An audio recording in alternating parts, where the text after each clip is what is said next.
Assalamualaikum warahmatullahi wabarakatuh. Apa kabar untuk seluruh pemirsa video saya dari Sabang sampai Merauke? Semoga selalu diberi keberkahan, rahmat, dimudahkan segala urusannya, dimudahkan rizkinya, diberi kesehatan, serta diberi hidayah oleh Allah Subhanahu wa Ta'ala untuk orang-orang yang belum mendapatkannya. Kali ini saya sepakat dengan apa yang disampaikan oleh Gus Baha, bahwa mimpi seseorang itu tidak bisa dijadikan landasan hukum atau tidak bisa dijadikan alat untuk menetapkan hukum, karena mimpi itu bersifat subjektif, bisa dipercaya, bisa juga tidak perlu dipercaya. Nah, kali ini saya sangat tertarik oleh pembahasan Gus Baha ini karena secara tidak langsung Gus Baha itu lagi membantai kitab-kitab karya Balawi yang isinya penuh khurafat, penuh dongeng-dongeng yang dihasilkan lewat jalur mimpi. Entah itu benar-benar mimpi atau hanya cerita yang dikarang-karang yang disebutkan lewat mimpi.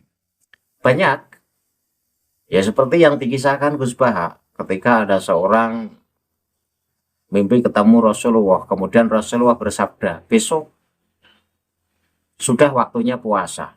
Kemudian mimpi semacam itu apakah harus dipercaya atau tidak? Maka tidak boleh dipercaya karena hukum syariat itu ditetapkan berdasarkan fakta yang terjadi. Tidak boleh ditetapkan berdasarkan mimpi.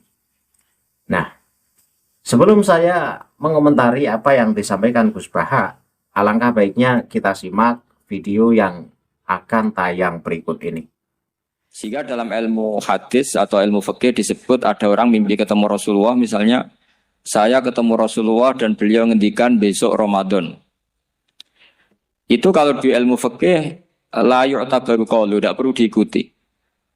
Mendingan ngikuti Pak Rosid yang enggak mimpi ketemu Rasulullah tapi melihat apa? Hilal.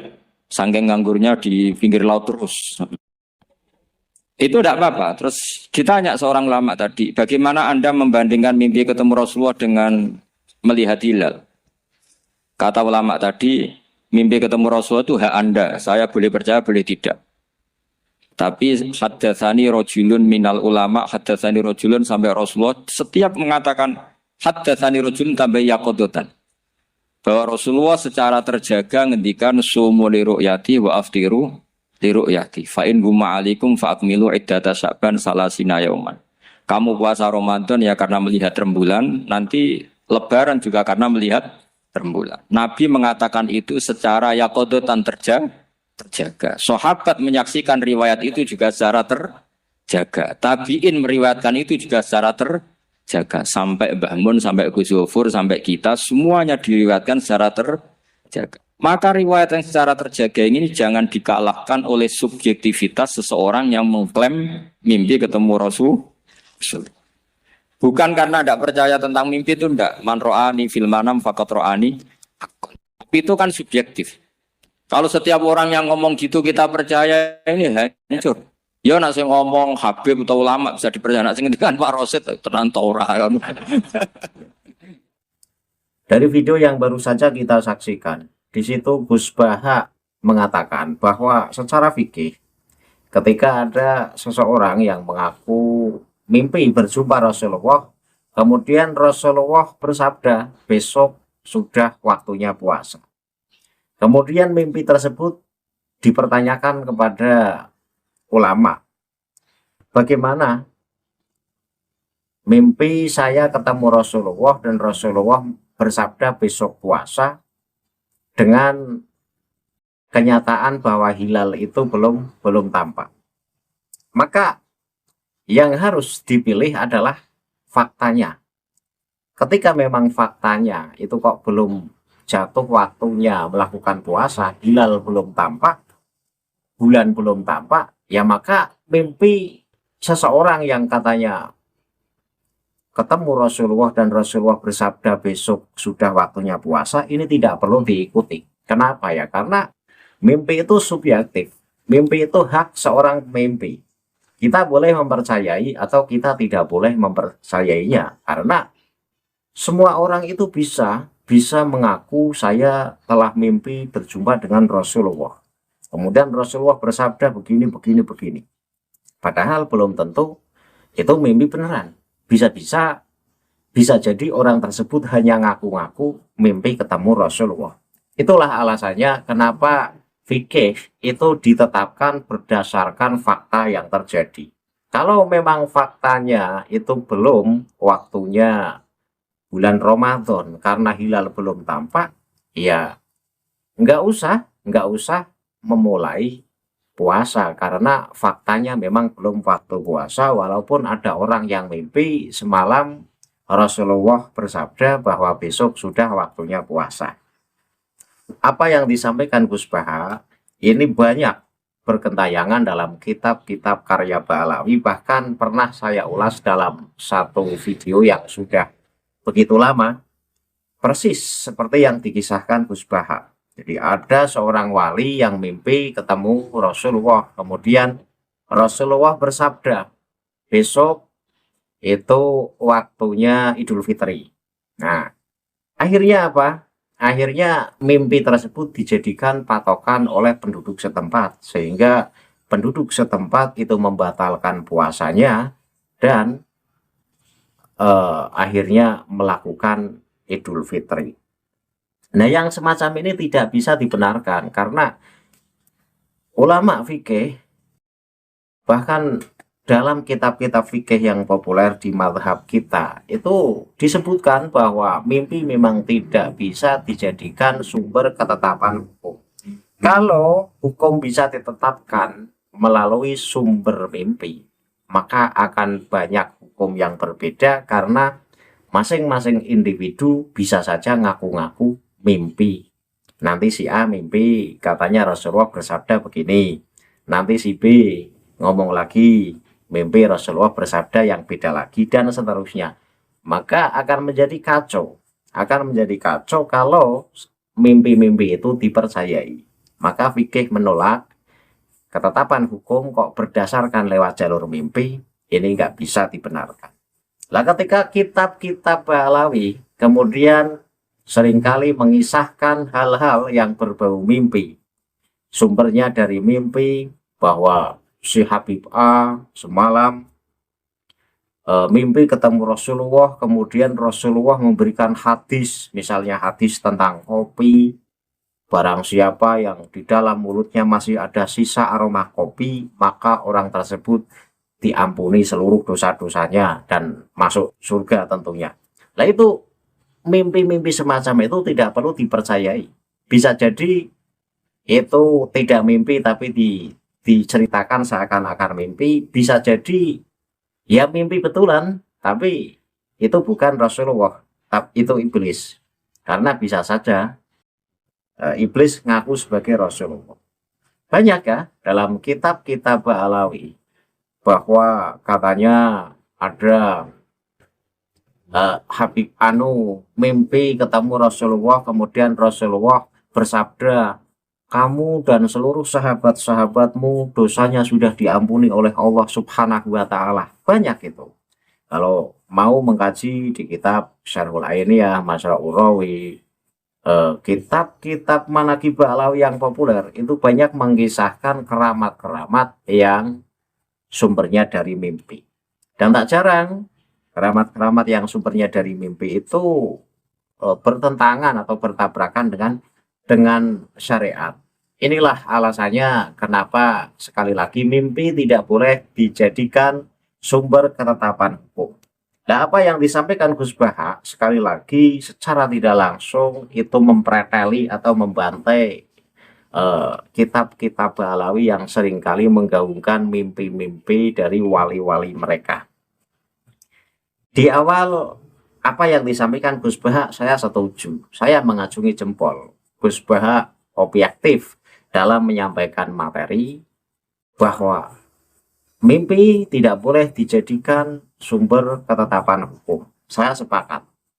Tapi di akhir pernyataan Gus Baha inilah yang sangat saya sayangkan. Gus Bahak mengatakan kecuali mimpinya para habib atau mimpi ulama, ini beda. Jadi sedangkan Rasulullah saja bersabda, anjuran melakukan puasa jika hilal sudah tampak.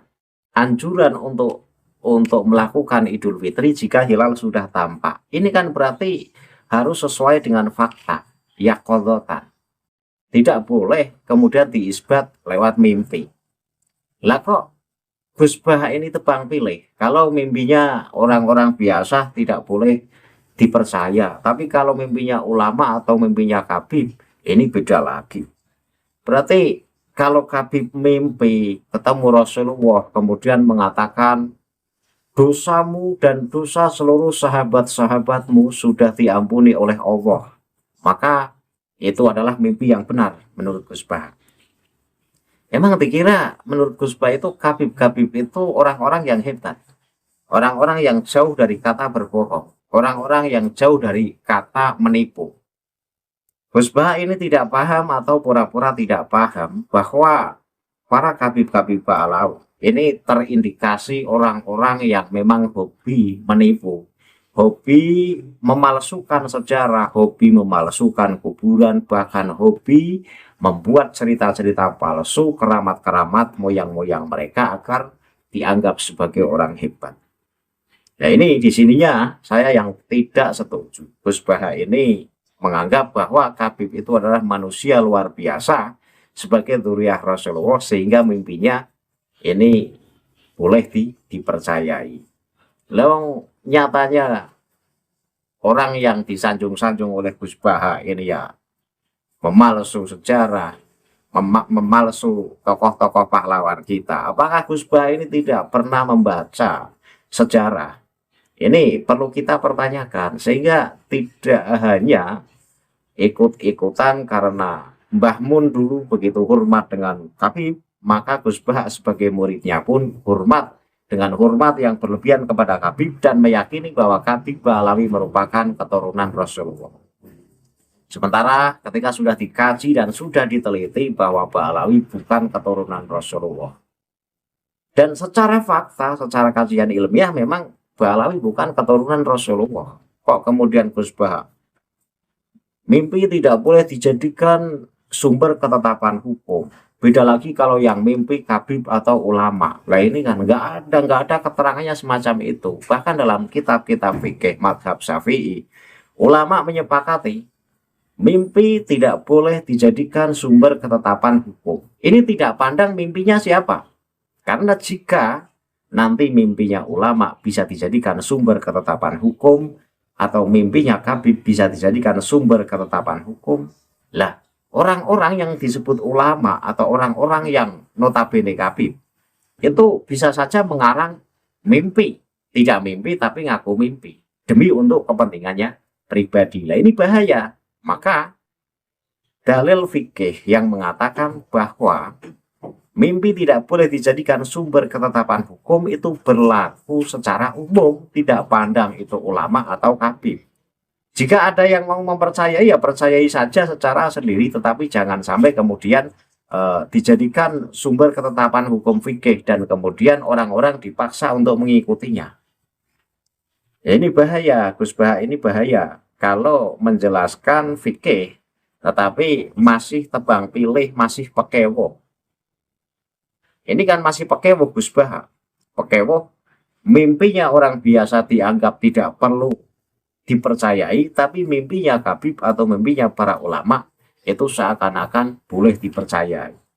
Padahal secara fikih, penjelasan semacam itu bersifat secara umum, tidak memandang mimpinya ulama, mimpinya wali, atau mimpinya kabib.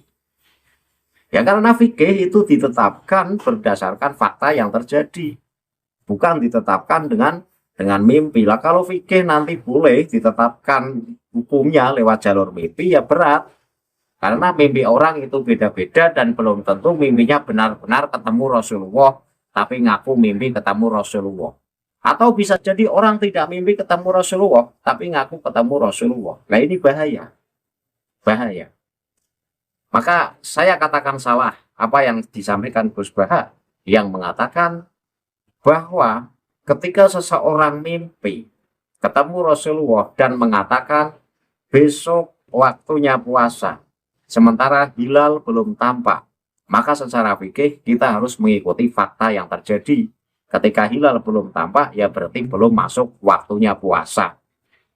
Tapi di akhir pernyataan Gus Baha mengatakan beda lagi ketika mimpinya Habib atau mimpinya ulama. Maka bisa dipercaya. Lah ini repot nanti. Wong Habib faktanya suka dobol, suka berbohong, suka membuat cerita-cerita palsu demi kehebatan dirinya sendiri atau demi kehebatan klannya. Kita ambil satu contoh. Dikisahkan oleh para mukibin Habib Lutfi bahwa Habib Lutfi mimpi ketemu Rasulullah dan dikasih cincin secara langsung oleh Rasulullah. Apakah yang semacam ini harus dipercayai hanya karena yang mimpi Habib Lutfi kemudian dikisahkan kepada mukibinya? Ya saya yakin itu bukan mimpi yang benar-benar terjadi, tapi dibuat-buat. Biar apa ya? Biar mukibin kagum kepada Habib Ba'alawi, khususnya kepada Mbah Lutfi bin Yahya. Wah, Mbah Lutfi keren, Mbah Lutfi wali beneran, karena mimpi ketemu Rasulullah dan dikasih cincin langsung dari Rasulullah. Masa yang kayak gitu harus dipercaya? Nah, disinilah saya menganggap Gus Baha ini ulama yang tidak pemberani. Di sisi lain, Gus Baha ini tegas, tapi di sisi lain melempem ketika harus berhadapan dengan Habib. Kenapa? Seakan-akan Habib itu ulama yang luar biasa, orang yang luar biasa, yang di dalam tubuhnya ada darah Rasulullah, jadi harus dibedakan dari orang-orang yang lainnya. Sehingga sampai mimpinya Habib pun Gus Baha meyakini sebagai sebuah kebenaran. Ini yang sangat saya sayangkan. Kalau Gus Baha menganggap bahwa mimpi Habib itu adalah sebuah kebenaran, Gus Baha coba buka kitab Ba'alawi itu ya, kitab Tadkirunas.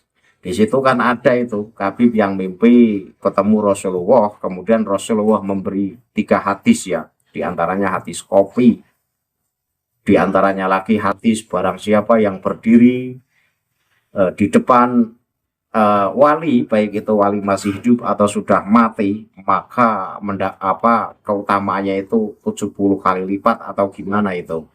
Itu Gus Baha baca kitab-kitab Khurafat Ba'alawi seperti Tadkirunas, kitab Syarhul Ainah, kemudian kitab Tufatul Ahbab, kemudian kitab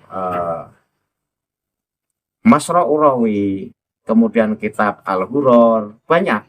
Itu kitab-kitab Manaqib Ba'alawi yang penuh cerita-cerita dobel, dan cerita itu biasanya diceritakan lewat jalur mimpi.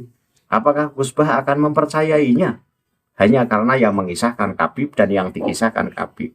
Sementara ketika kita kaji dan kita teliti, justru orang-orang Ba'alawi ini adalah orang yang suka membuat cerita-cerita bohong. Bahkan suka memalsu sejarah, memalsu pahlawan-pahlawan kita.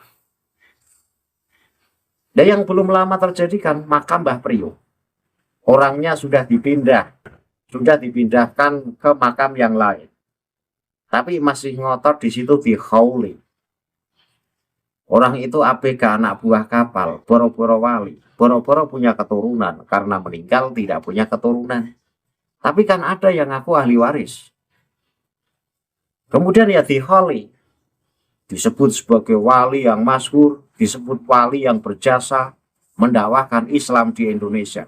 Itu kan Habib Ba'alawi double lagi, bohong, menipu pabrik, menipu para mukibinnya. Ya walaupun saat ini sudah banyak yang sadar. Tapi ini sebagai bukti bahwa Habib Ba'alawi bukan orang yang layak dipercaya ucapannya. Karena berkali-kali membuktikan bahwa mereka adalah orang-orang yang suka berbohong. Berani memalsukan sejarah, berani memalsukan pahlawan-pahlawan kita. Bahkan berani membuat cerita-cerita palsu dengan mencatut nama Rasulullah demi kepentingan dirinya sendiri dan kepentingan klannya. Itu sekali lagi Gus Baha. Jadilah ulama yang sportif, jangan tebang pilih. Di awal Anda bicara tegas, tapi di akhir Anda melempem, membedakan, mengistimewakan. Kalau yang mimpi ulama ya beda, kalau yang mimpi Habib ya beda, bisa dipercaya. Ini yang sangat saya sayangkan. Itu saja ya yang bisa saya sampaikan. Semoga ini menjadi pelajaran untuk seluruh penonton video saya, bahwa kesimpulannya ketetapan fikih tidak bisa diisbat atau ditentukan dengan sumber mimpi. Sehingga ketika ada orang yang mimpi, tetapi ketika dilihat faktanya tidak sesuai dengan mimpinya, maka kita harus mengikuti fakta yang terlihat oleh mata.